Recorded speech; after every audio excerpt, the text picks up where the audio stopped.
we have covered the Good evening. uh, repetitive structure of C language. There is the for loop and sometimes functions, mainly the recursive function. So today we will start with a interesting thing that what happened. Question is what happened if we want to return more than one value from a function. Now, why I am asking this question? Because we already know that a function can return a single value, a single value. Sorry, single value. Now, what do you mean by this? What do you mean by single value? So you can think about a function add, which will add two numbers. It means it will return the sum of the two numbers. So it is a single value. Suppose there is a function which will calculate or say whether a given number is prime or not.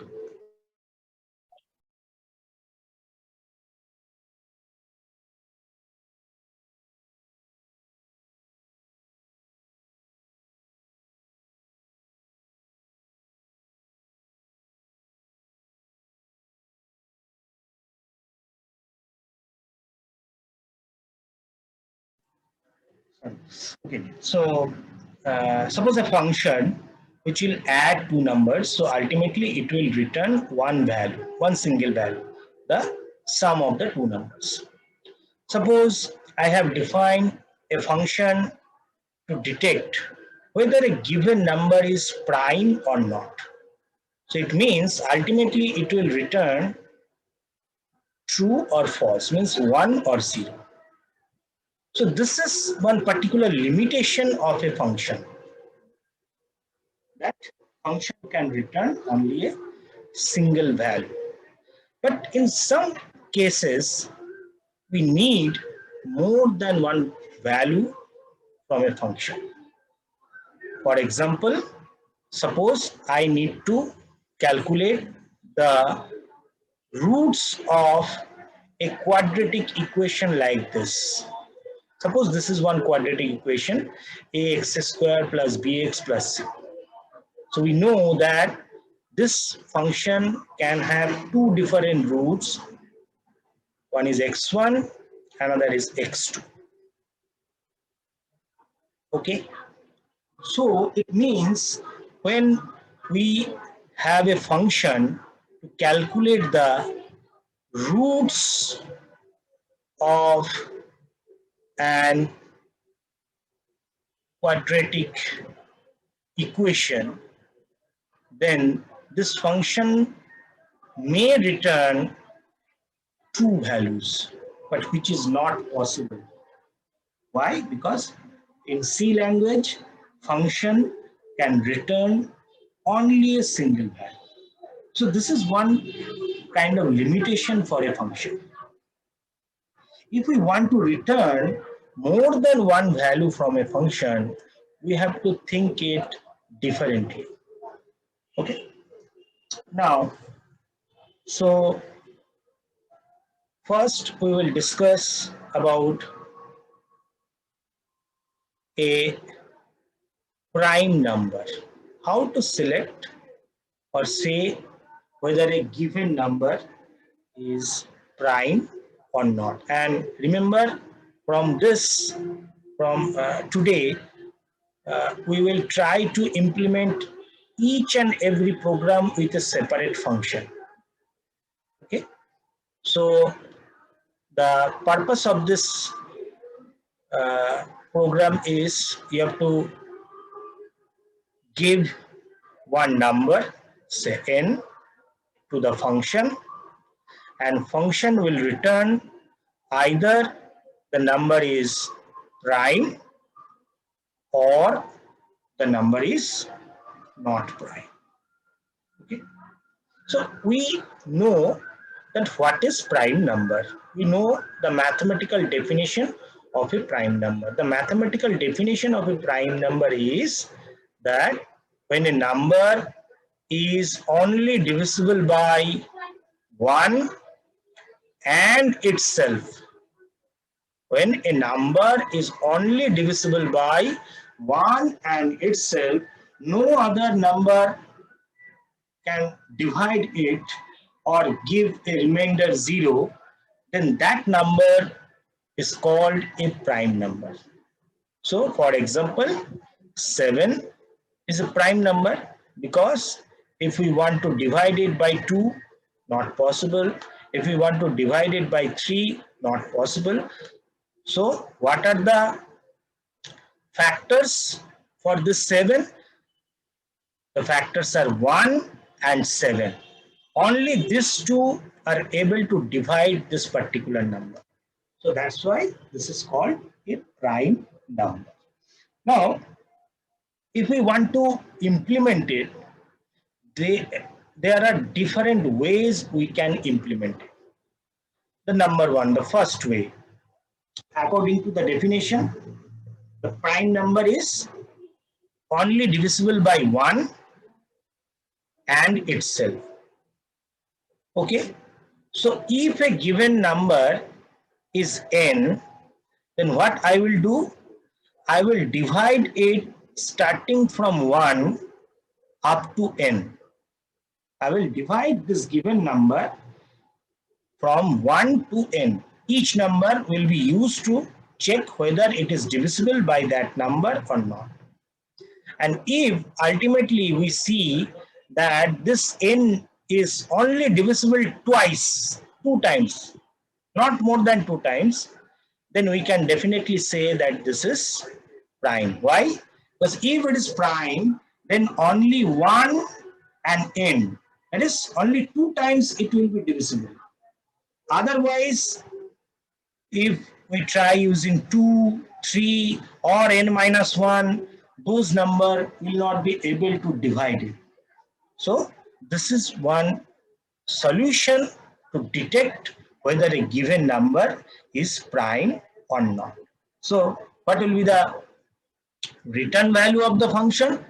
See, I have already told that the function, if this is the function, then it will return either prime or not prime. So if it is prime, then let us consider it will return 1. If it is not prime, it will return 0. It means ultimately the function is returning one integer value. That's why the return type of the function will be int. Then if you remember the definition of a function, first you have to write the data type, the return data type. Then you have to write the name of the function. Suppose I have defined the name as prime. Then I have to consider what is the argument. So what is the argument? Argument means on which variables I have to perform the particular operation. On which variable I have to perform the operation. That is called the argument. So here, given n, which will be checked whether it is prime or not, is my argument. So I have to pass the argument here. So again, it is one integer number. So my argument is int n. So this is the skeleton of the function. The name, okay, so this is name of the function, okay, this is return type of the function, okay, and this is argument with data type.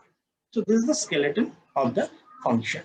Then comes the two brackets where we have to write the exact definition or exact algorithm for this function. So what is the logic? I have to divide the given number starting from 1 up to n, and I will check whether the number is divisible by this particular numbers. If it is divisible, then I will take the count. How many times it is divisible? Okay. So what is the logic? The given number will be checked from 1 up to that number. So I am repeating something. So I will use some for loop for this repetition, and then I will check how many times it is divisible. To check how many times, I have to again initialize one counter. So the required variables, one is I for running the loop, another is say count for counting how many times it is divisible. Okay. So mainly these two variables are enough to decide whether a given number is prime or not.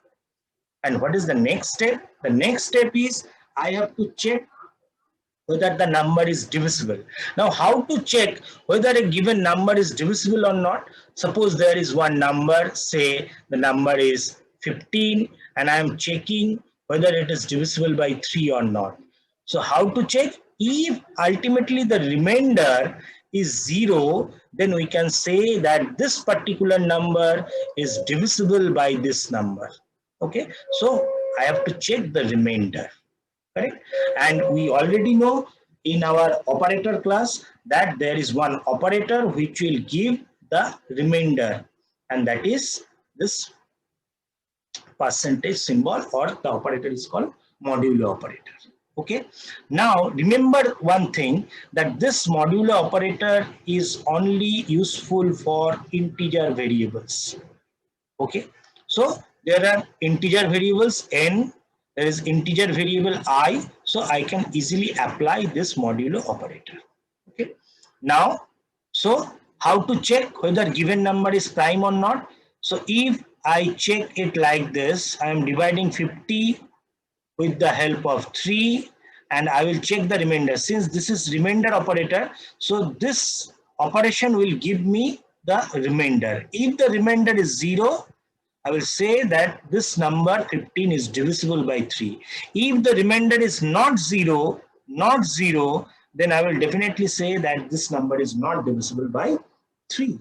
Okay, so I have to implement the same thing using a for loop. So I'm using a for loop for I equal to 0, then I less than equal to n. Why less than equal to n? Sorry, not 0. It's a mistake, because I have to start from 1. I have to start from 1. So I will start from 1, then I plus. Okay, 1, then 2, then 3, and up to n. Then what I will do, I will check whether it is divisible or not. To check whether it is divisible or not, what I will do, I will use some control statement.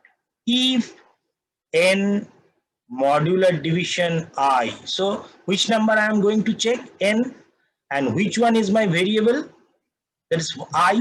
So I will check if this is equal to 0, it means the remainder is 0, means it is divisible. So whenever it is divisible by something, what I will do, I will count, because I have to check how many times it is divisible. If it is only divisible 2 times, then it is prime. So I will, if it is divisible, then what I will do, I will count. Now, since I am using some counter, so the initial value of the counter should be 0, since it is a addition constant. I have already told, if it is a multiplication constant, then you have to initialize it with 1. If it is a addition constant, then you have to initialize it with 0. So here what I will do, I will initialize C with value 0. Okay. Then if it is divisible, what I will do, I will increase it. Either I can write it C++ or I can directly write it C equal to C plus 1. Okay, logic clear? Now, this is the end of my for loop.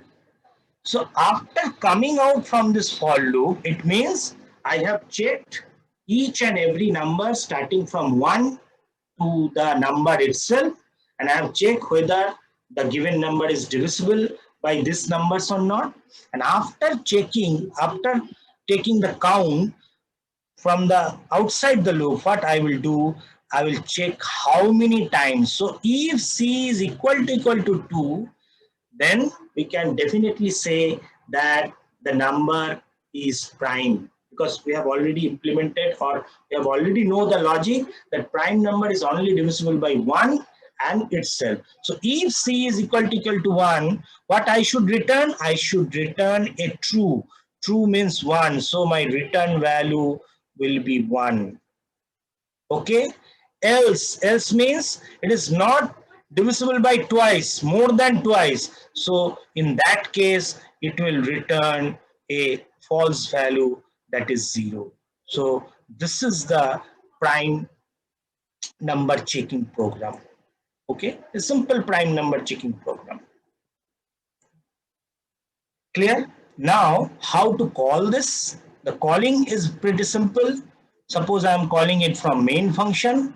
So the first thing that we have to do in the main function, I have to take the integer value. Then since this function is returning some value, so I have to store the return value in some variable. Okay. So I am taking the input scanf %d %n, done. Then I will call the function prime, and since it will return, so I will call it like this, r equal to prime. Okay, and then the number n as argument. Then the function will return one particular value. Either, see, it is not possible that both these cases will be executed.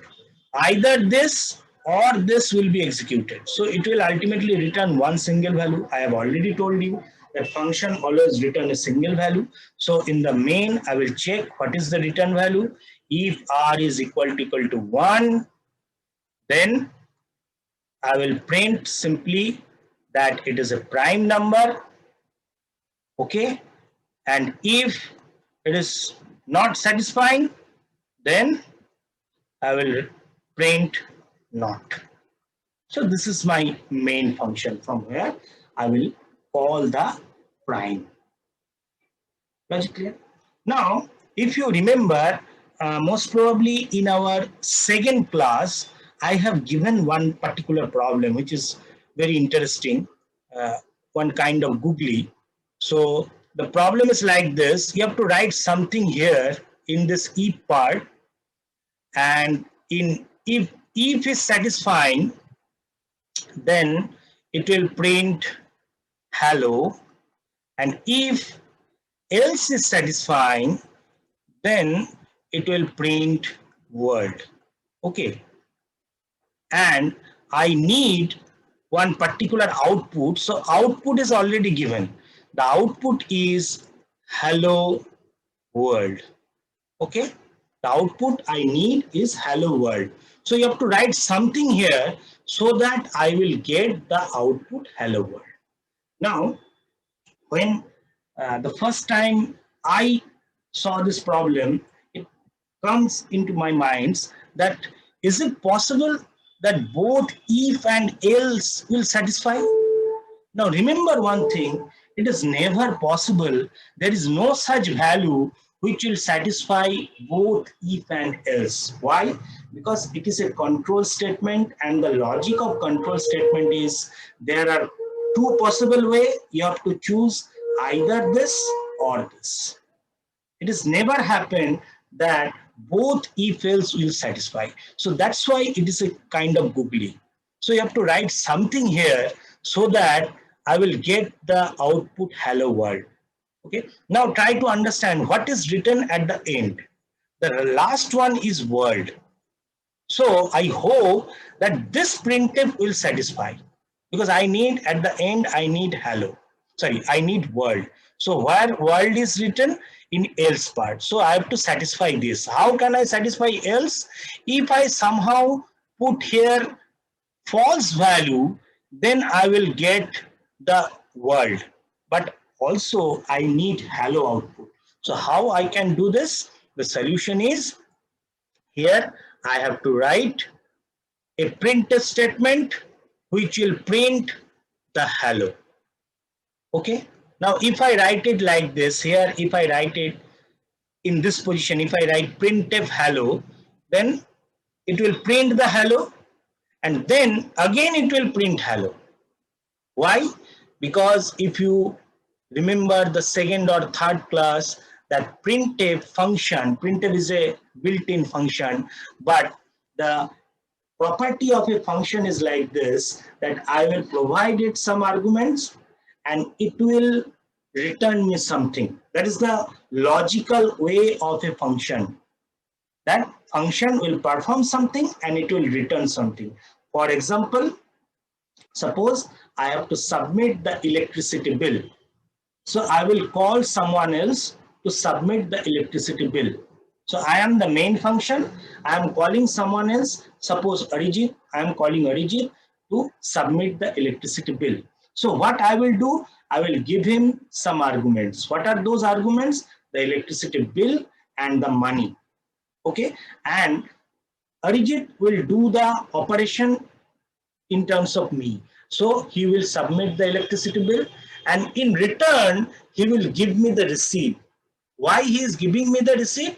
To make it sure that he has successfully submitted or he has successfully completed the job.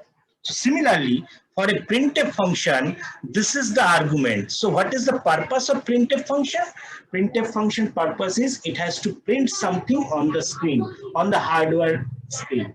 So ultimately, it will return something. What is the return value? The return value is the number of characters is given to printf, number of characters given to printf to print on the screen.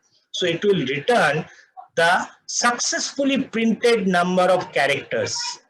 So it will return successfully printed characters. It will return how many successfully printed characters. So it will ultimately return some integer value. So here if it print hello, so this hello is printed by this printf statement and it will return the value 1, 2, 3, 4, 5. So it will return 5. Now what is the meaning of 5? If I put 5 here, 5 means a non-zero value. So 5 is true. So it will satisfy this printf statement. So my output will be hello, hello, but I need hello and then I want to satisfy the else part. So what I will do, I will put one NOT gate here. Okay, now what is the meaning of this NOT gate? The meaning of NOT gate is it will reverse.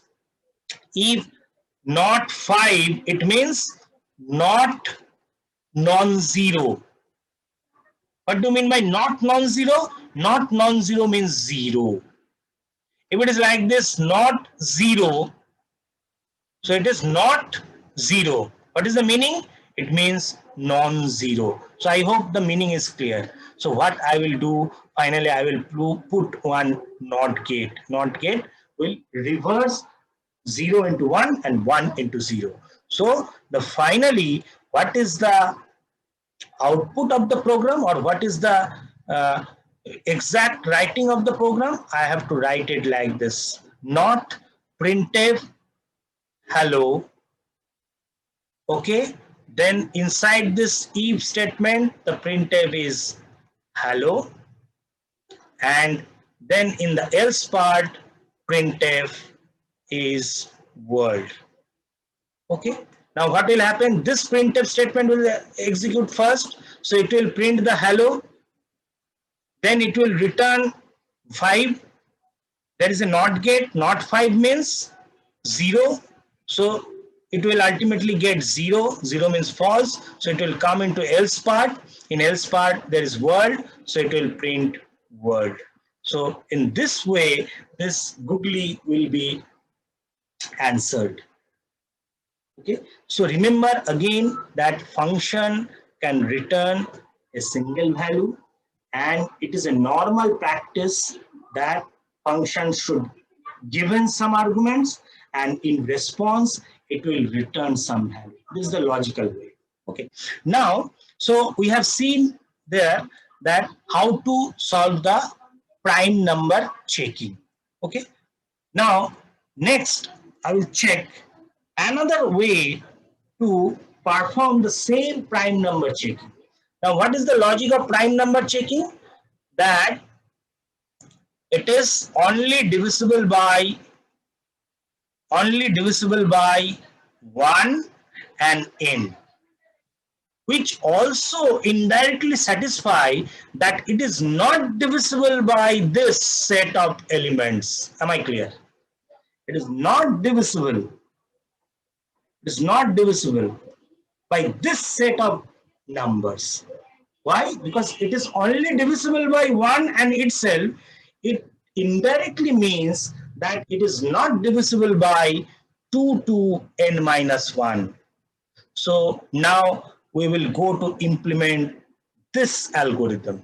So again, first the return type, then the name of the function, then the argument, then I have to take the variables I, okay, for performing the loop operation.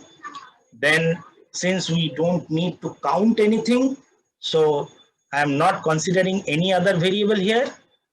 Then the for loop, which will start from where I will check from 2 to n minus 1. So I will start it from 2 and I will be less than n. Why less than n? Because up to n minus 1, that's why less than n. In the previous case, the loop is like this: I equal to 1, I less than equal to n, and then I plus plus. Here it is I equal to 2, I less than n, I plus plus. Okay. With this, what is the checking? Checking is again the remainder, modular division I. If this is equal to 0, what I am checking in this second algorithm of prime checking, I am checking not divisible. In the first algorithm of prime number checking, we are checking whether it is divisible. Now we are checking whether it is not divisible. So if it is divisible, equal to 0, what I will do? I will stop my execution. If it is already divisible by 2, then no need to go for checking with 3. If the given number is 6, if it is already divisible by 2, then no need to check with 3. So I will stop my looping. I will stop my checking and I will come out from the loop. Now see, if the number is, suppose the number is say 7, then from where I will start? From 2, 3, 4, 5, 6, up to 6, I will check. Okay. And when I will come out from this for loop, see, this for loop will be stopped after, sometimes it will stop either satisfying this because I have used a break statement, or when this condition will not satisfy, it will come out. When this condition will not satisfy, if I becomes equal to n, then this condition is not satisfying. So either it will come out from the for loop if this is true or if this is true. Okay, so I have to check this one. Why? Because if it is not divisible by 2 to n minus 1, then it will come out from the loop when this condition is satisfied. So it means this is the condition for prime checking. If I have checked from 2 to n minus 1 and no number is able to divide the number, the given number, then we can definitely say that this is a prime number. So after coming out from the loop, what I will do, I will check if I is equal to n. If I is equal to n, then my return value will be 1. It is prime. Now, if it is break before, due to this remainder is 0, it means I is not reached to n. So in else part, I will say return 0. So this is my second algorithm of prime number checking. Now, what is the difference between these two algorithms? Just try to understand. Suppose my given number n is 130, say 33. Suppose this is my given number. Then if I use my first algorithm, then how many times I have to run the loop? I have to run the loop from 1 to 133, correct? And another more time, but not go for checking. So how many times I have run this loop? I have run this loop 133 times. But in the second algorithm, I will start from 2 and I will check up to 132. It means I have only checked 131 times. So this algorithm, this second algorithm of prime number checking is taking two less times than the first algorithm. Okay. Now, in next algorithm, we will try to check is it possible to minimize this time. Let's check. So the logic is 1 to n minus 1, then n. So in first algorithm, we have checked whether my number is divisible by 1 and n only or not. In second algorithm, we have checked whether the given number is not divisible by this. Okay. Now, in third algorithm, what is the intuition in the third algorithm? The intuition is like this: if a given number is not divisible by 2, then there is no need to check for divisible by n by, sorry, not need to check for 4. If a number is not divisible by 3, then there is no need to check whether this number is divisible by 6 or not. If a number is not divisible by, say, 7, there is no need to check whether it is divisible by 14 or not. So this is the concept. This is the logic is applied here. The third algorithm. It means if I have already checked with some numbers, then no need to check its 2 times. No need to check with its 2 times. It means if there are n number of elements, then up to n by 2 is enough. Clear? Logic clear? So up to n by 2 is enough. So it means I will check from 2 to n minus 2 times. So now my number of iteration automatically decrease. So the for loop for this algorithm will be like this: I equal to 2, I less than n by 2. And remember, this is integer division, so it will give us one integer value. Since n is integer, 2 is also integer, then I plus plus, and the rest is same as this one, same as this algorithm, this one. Only another change I have to make in this position. So it will be like this. I am writing only the for loop part for this. So it will be like this: if n modular division I equal to 0, what I will do, I will break the loop, no need to go further. And then outside the for loop, what I will do, when this loop will exit, if I becomes equal to n by 2, then it will exit. Okay. So if I becomes n by 2, then what I will do, I will return 1, else I will return 0. So this is third algorithm. This is third algorithm of prime number checking. Now, what is the advantage of this algorithm? See, in the first algorithm, if the given number is 133, then how many checking? I have to check, I have to run the loop 133 times. In the second algorithm, how many times I have to check? I have to check 131 times.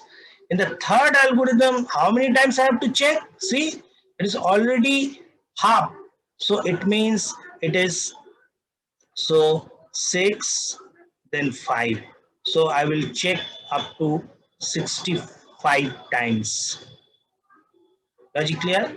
And there is another type of algorithm for prime number checking, and the logic is like this. See, the logic is like this. If a number is not divisible by 2, then no need to check for 4. If a number is not divisible by 3, then no need to check for 9. If a number is not divisible by 4, then no need to check for 16. These are called square numbers. It means if a number is not divisible by 2, then no need to go for its square. It means here we have started from 2 and we have moved up to n by 2, and in this case we will move up to square root, which is one inbuilt function less than square root of n. See, if the given number, suppose the n given number is 17, for first algorithm, how many times I have to check? I have to check 17 times. In second algorithm, I have to check 15 times. In the third algorithm, how many times I have to check? I have to check from 2 to 8. So 2 to 8 means it is 7 times I have to check. Now in the this fourth algorithm, this is the fourth algorithm of prime number checking, where I have to check that I have to check for this 17, this number 17, I have to check only up to 2, 3, and 4. So 3 times. So you can easily see for a small number 17, how the number of iteration is decreasing. So which one is better? The better one is this one. With respect to what? With respect to time complexity. And remember, this time complexity is very important in case of any algorithm. Okay. Okay. So with this, only 1 minute left. So with this, I will stop here and we will meet again after 5 minutes for our next class after 5 minutes. So please log in after 5 minutes. In after 5 minutes, we will discuss about something more regarding these functions and other operations. Okay. Now, if you have any query regarding this 3-4 types of solution for a particular problem, you can ask me. If you have any query regarding this 4 solution of a particular problem, prime number checking, you can ask me.